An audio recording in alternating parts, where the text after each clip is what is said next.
Coach, just really efficient, it looked like, on both ends of the floor. Maybe the best game offensive and defensively you played this season, you think? You know, I really do.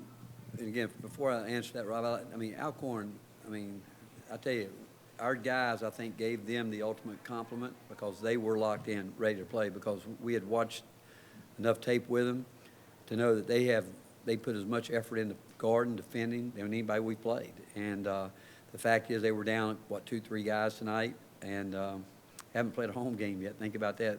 But I have a great deal of respect for that coaching staff because they kept coaching their guys up to the end.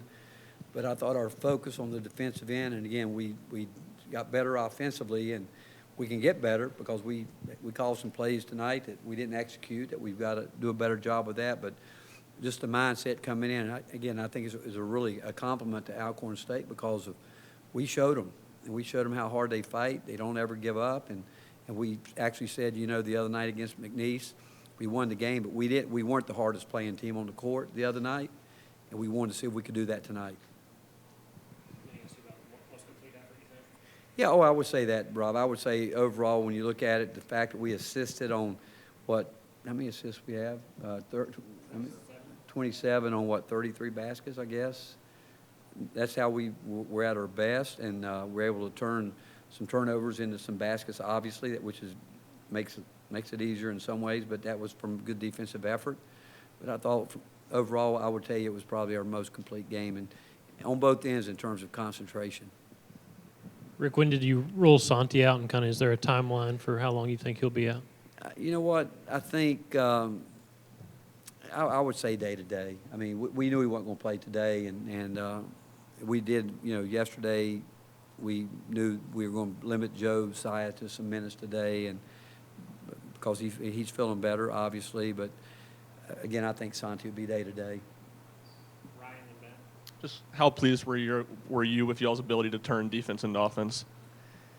Well, we need more of that, and again, the effort was there, definitely there, but like I said, they were missing a couple key guys that we were really concerned of the fact, and they did hurt us still. They drove certain guys, and we knew the game would turn into some one-on-one situations, and we had a couple ball screen breakdowns where we just again didn't do a great job. But again, you realize, we're looking for perfection. We're trying to get it, but the fact is, if we can come up with those deflections and get out in the open court, you need those kind of baskets where you don't every time come down the floor you feel like you have to grind it. I thought Zakai really did some good things, especially in the second half where he's starting to more and more understand our transition game and what he needs to do, and Tyreek had to play some point. I thought Jemai again went in and did and again we have high expectations for him, but our post guys have some really good interior passing, and that's something that we have worked on hard the last week, where they're understanding that they don't have much time in there, they don't have much space, and if they want to be effective, they're going to have to do their work early. And we got to also get it there. It's not as easy as everybody might think, but we've got to learn to give up position to maintain possession. We lost it two or three times tonight, putting it in there, but I think it was more the post not going to get the ball as opposed to the passer. Rick, you've talked the last couple of media availabilities about how important these games are for guys like Tobey and BJ. BJ gets in early tonight. Just what you see from those two? Again, I thought their preparation was good. Tobey is a guy that prepares. I think BJ's understanding it, the importance of it, but again, these games are important, and not that we take anybody lightly, but the fact is we tell them they better make the most of those minutes. Like first half, we had BJ out there, and we took him out because there was a loose ball that he should have had, because we want him to understand that every possession matters. And if you're tired, you have to learn to fight through that. That's where cardio toughness comes in. But BJ's going to be a good player. Tobey, he got 5 rebounds, and I don't know how many minutes he played, but he goes, and they're out there. They haven't settled in, obviously. Their instincts haven't totally taken over. I think once they can get some minutes, and I do think before the year's out, those guys are going to help us in games that people might not think they will be in. We're going to need them. Coach, 6 guys in double figures tonight. Who impressed you the most offensively?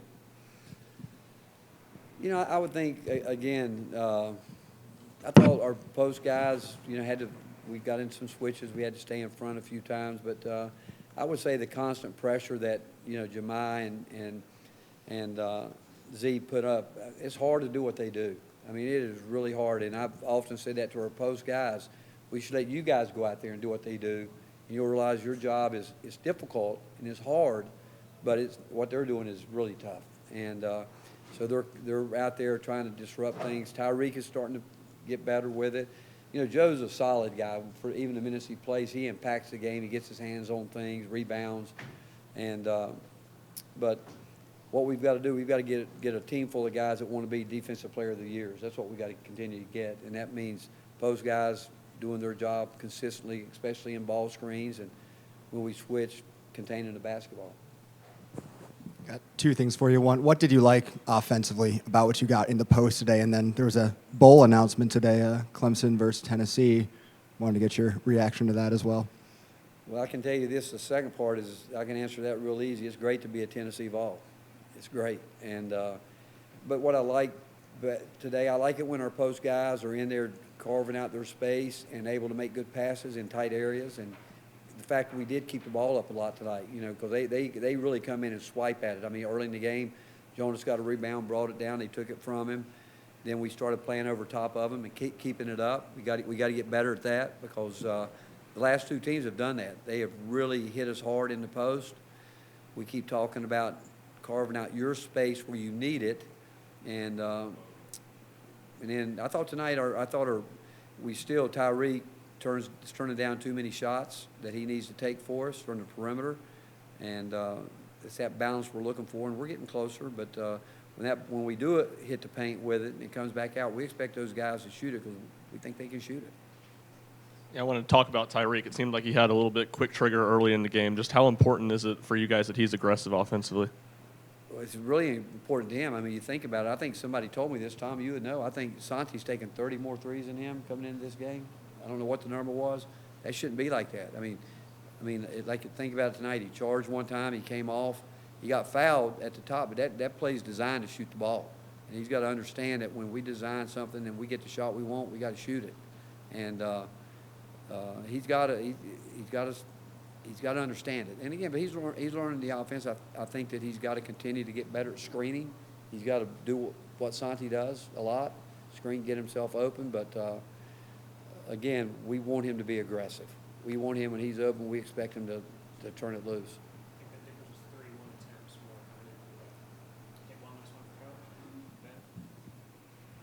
Julian doesn't have the biggest frame, but kind of attacks the basket like he has a bigger frame. Why is he able to do that and be so creative? Well, he's got a terrific feel for the game. He sees the court for the most part. He's learning. I mean, he's still learning how hard it is to play defensively. I mean, it's hard to play this game at this level, regardless of who you're playing at, with the intensity to get yourself up to, again, 40 minutes. We're not there yet. We're about halfway where we need to be with our effort on both ends, but I hope we're not as good as we're going to be right now, because I think we got a chance. Like, there's a lot of teams that know they can get better. We're one of them. But what he does have a terrific feel for the game. He's had a lot thrown at him. He's competitive. He just has some instincts that you wish you could teach a lot of guys, but he's got it. But the fact is, he's extremely coachable. He wants to be good. He wants to be good on the defensive end. This is all new to him, and he would tell you, from his body, he's worked so hard. And most guys, we come in, we know they're going to get bigger, stronger, but some guys, you got to get them to lose weight. The other way is probably more difficult.